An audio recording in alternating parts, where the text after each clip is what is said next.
Құрметті Жамбыл облысының тұрғындары, қадірменді студенттер, біздің ұсынып отырған жобамыз инклюзивті қоғамды құру бағыты бойынша өмірге құштармын деп аталады. Мүмкіндігі шектеулі жандар қоғам өмірінен қалыс қалатын, қалтарыста қалатын топ емес. Олар біздің бір бөлшегіміз, тағдыр таразысының сынағына салынған жандар.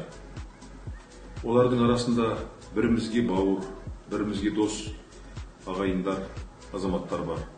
Олар өмірге мен мүгедек болайын деп келген жоқ.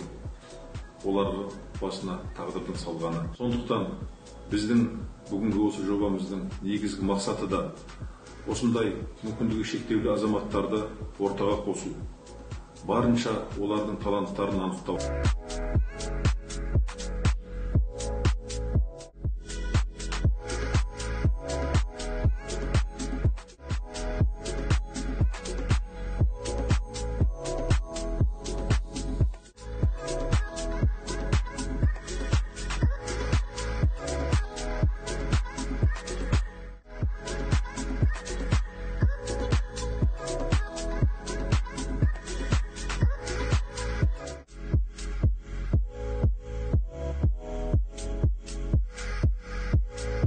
Құрметті тараздықтар, қадірменді Жамбыл облысының тұрғындары, осы жобаның іске асуына, оның орындалуына баршамыз атсалысып, осы мүмкіндігі шектеулі азаматтарды еліміздің, қоғамымыздың дамуында ортамызға алып, олардың бар талантын жан-жақты ашып, оларды өзіміздің қатарымызда ұстауымыз қажет.